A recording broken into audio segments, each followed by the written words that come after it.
No ano de 2157, uma voz estava narrando que a Terra se esqueceu das guerras. A fome também passou, a natureza se recuperou, a medicina venceu doenças mortais e a humanidade estava explorando planetas desconhecidos, confiando a busca por vida extraterrestre no espaço profundo a estudantes cheios de força, coragem, fé e bondade. Um dos garotos, que se chama Max, que é um jovem, embarca em mais um voo. De repente, a sua espaçonave é danificada por um asteroide e faz um pouso de emergência em um planeta desconhecido. O Max sai e imediatamente a sua nave explode, deixando sem comunicação. No entanto, ele não se desanima de jeito nenhum e decide explorar o planeta, que se assemelha muito à Terra. O astronauta estava esperando encontrar ajuda e talvez um sistema de comunicação, mas de repente um habitante desse planeta, que parece muito ser um nativo, o captura na floresta. Para entender a língua desse planeta, o Max insere uma cápsula tradutora na sua orelha. O homem se chama Zeph e entrega o Max às autoridades, que colocam um capacete no Max capaz de projetar os pensamentos e memórias de uma pessoa em uma tela e começam a interrogá-lo. Ao mesmo tempo, em uma sala próxima, um cabo é designado para transportar o Max para a capital como parte de um comboio subterrâneo. O Max sente um sinal estranho e todos ao seu redor começam a entoar o hino da guarda. Mais tarde, eles passam por uma torre estranha, que de acordo com o Guy, serve para proteger contra inimigos. De repente, sua base explode e a estrutura cai na estrada, prendendo o Guy dentro do carro. No entanto, o Max consegue puxar o Guy para fora, então eles descobrem que esse ato foi realizado pelos rebeldes, os principais inimigos das autoridades supremas do estado. Os dois homens chegaram à capital a pé. Bom, para deixar essa história, o chefe do departamento de pesquisa especial, conhecido como Wonder, convoca o seu subordinado chamado Fank e instrui ele a entregar o Max ao departamento. O Fank leva o Max embora, enquanto o promotor da República relata que o Wonder levou um selvagem estranho e instrui que todas as informações disponíveis sejam reunidas. Em seguida, é hora de ativar as torres, e todos se preparam à sua maneira. O promotor entra no banheiro e prende uma vara especial entre os dentes. Enquanto isso, o Fank tem um ataque, e enquanto os soldados o ajudam, o Max consegue escapar do veículo. O jovem chocado caminha pela cidade, maravilhado com essa vida que eles não conheciam. Enquanto isso, os líderes se reúnem para uma reunião. Eles são os governantes desse planeta. Após uma longa caminhada, o Max entra em um café local, onde ele defende uma garçonete que estava sendo insultada por um dos clientes. A garota grata se apresenta como Hada e revela que é a irmã do Guy. Ao acompanhá-la para casa, o Max se envolve em uma briga com uma gangue de rua e os derrota. Impressionada, a Hada o leva para casa dela. Mais tarde, o Guy retorna para casa. O Max começa a fazer perguntas sobre o funcionamento do seu mundo, percebendo rapidamente que as mentes de Hada e Guy estão envenenadas pela propaganda e informação falsa que todo o governo espalha. A Hada acredita que o planeta é oco e que não existe o céu ou o espaço. Enquanto isso, o Guy educa o seu novo amigo sobre a estrutura política do seu estado, conhecido como Sarak. Os pais desconhecidos, como são conhecidos os governantes desse planeta, são salvadores da pátria, que pararam as guerras com a ajuda das torres de defesa que protegem o país de ataques. Ninguém sabe a verdadeira identidade dos pais desconhecidos, pois eles não se mostram, mas existem os servidores públicos. A pedido do Max, o Guy recomenda ele para a guarda, porque o Max demonstra um alto nível de treinamento, o que surpreende muito o Guy. Os dois discutem frequentemente sobre política, e um dia, o Guy admite que os estados vizinhos odeiam Sarak, pois um dia eles foram um único estado unido para uma história comum. Gradualmente, sentimentos românticos se desenvolvem entre o Max e a Hada. Eles saem juntos com frequência. O Max conta sobre seu planeta natal, a Terra, lamentando que os seus pais acreditem que ele esteja morto nesse exato momento. Logo depois de um tempo, o Max é encarregado de capturar os rebeldes, que são identificados por seus ataques regulares, semelhantes a ataques epiléticos.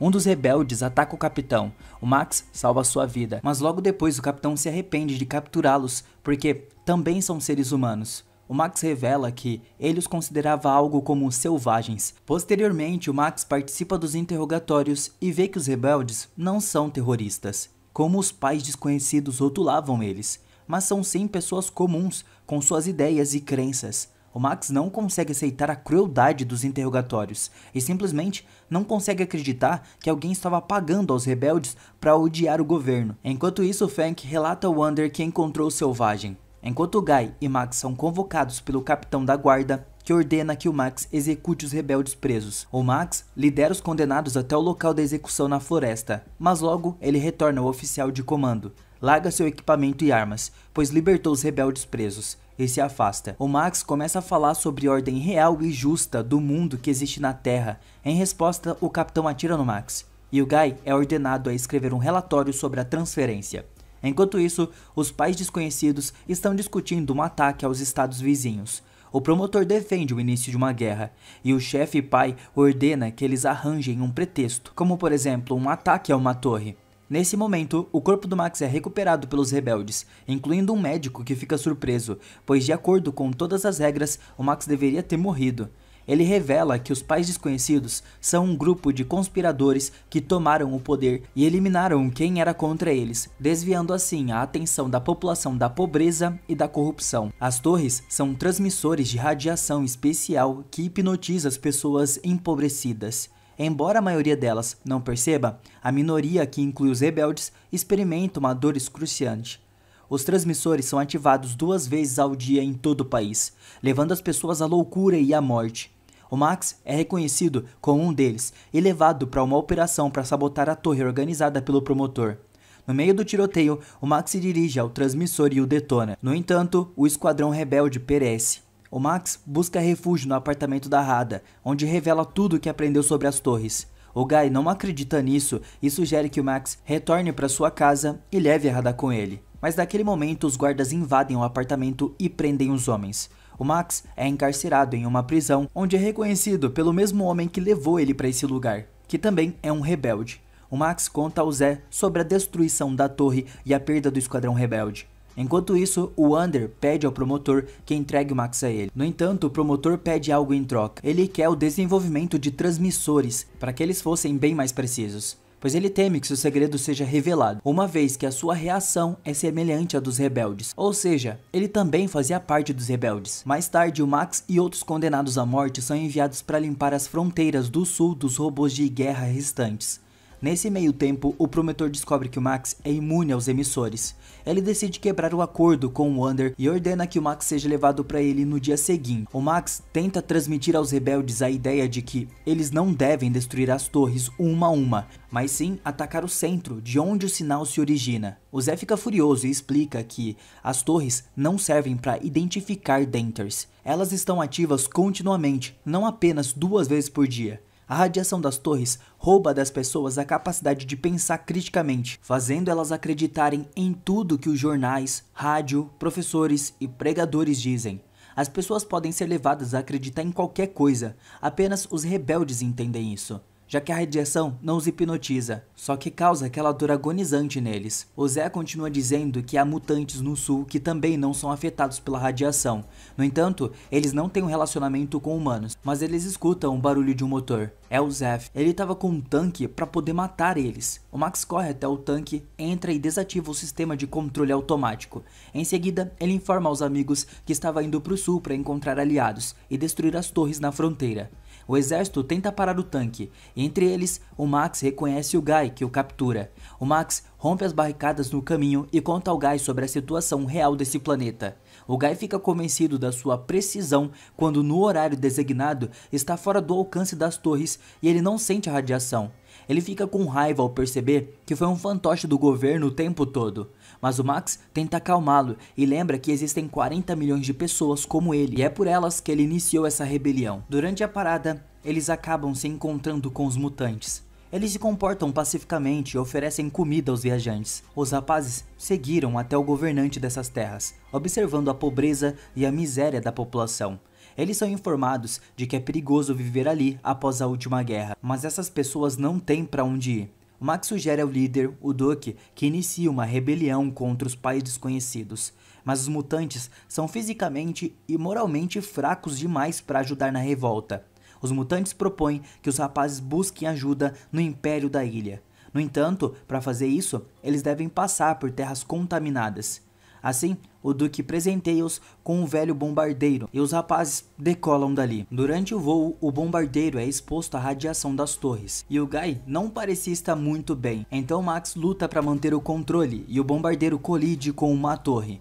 O Guy subitamente sai do seu estado frenético, sem lembrar do que acabou de acontecer, até porque ele tentou atacar o Max. A aeronave deles foi abatida pelo sistema de defesa antiaérea automatizado deixado pela guerra anterior. O bombardeiro abatido cai no mar, mas o Max e o Guy conseguem escapar e chegam à costa. Na costa eles descobrem um submarino abandonado. O Max decide entrar nele. Ao mesmo tempo, na cidade, o promotor ordena que a Hada seja trazida até ele, e seus homens a arrancam da rua. Ele alega ser amigo do Max e mostra a Hada uma gravação da sua fuga. No entanto, ela não acredita nele e se recusa a ajudar o promotor na sua busca pelo seu amado. A Hada é jogada na prisão. Enquanto isso, o Guy, impaciente, nada até o submarino, onde eles descobrem evidências de experimentos horríveis realizados em prisioneiros. Os rapazes chegaram à sala de controle e assistem a vídeos de execuções em massa dos compatriotas do Guy pelos representantes do Império da Ilha, de quem estavam buscando ajuda. O Guy fica horrorizado com o fato de esses monstros terem invadido seu país. Fica evidente que formar uma aliança com o Império não é uma opção.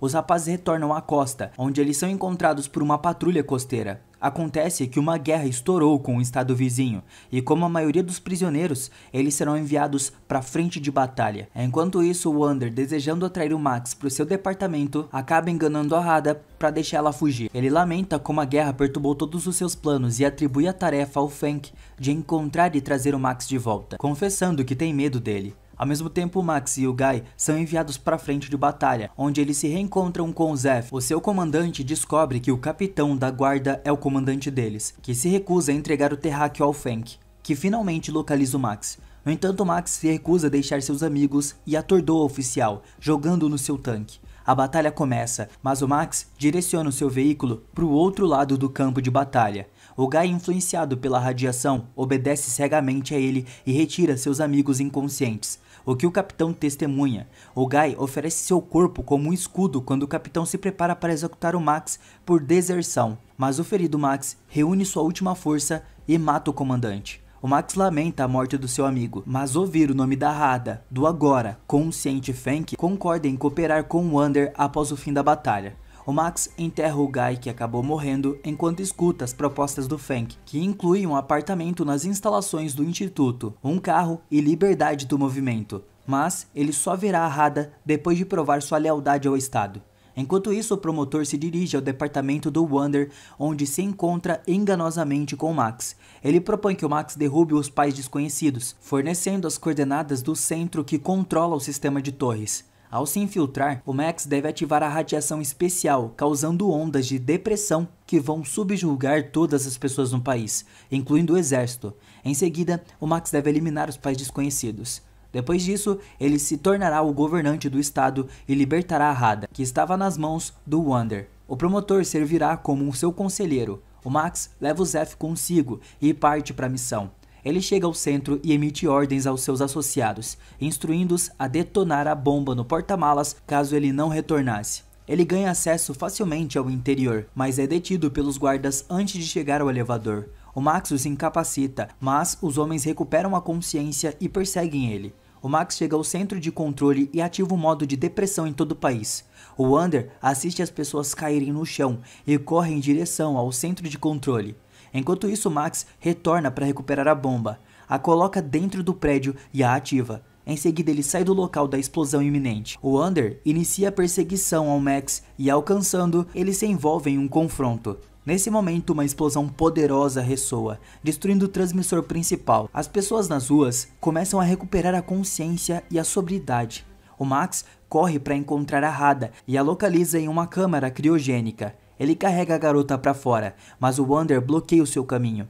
É então revelado que ele é na verdade um funcionário de segurança galáctica da Terra que chegou ao planeta 20 anos atrás para ajudá-lo. Agora, o caos reina nas ruas, levando a uma luta pelo poder na qual muitas pessoas perecerão. No auge da sua fúria, o Wander espanca um estudante tolo que destruiu os frutos do seu trabalho, esquecendo-se da economia e da inflação. O Estado enfrenta a fome e a invasão de países vizinhos. O Max começa a resistir e acusa o Wander de permitir a construção das torres e a escravização da população local.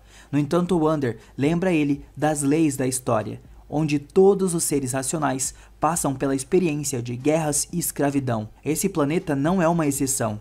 É nesse momento que o Max declara que agora estava em casa e que, enquanto estiver vivo, lutará contra a inflação, a fome e as guerras e não permitirá o estabelecimento de mais uma sociedade baseada na escravidão.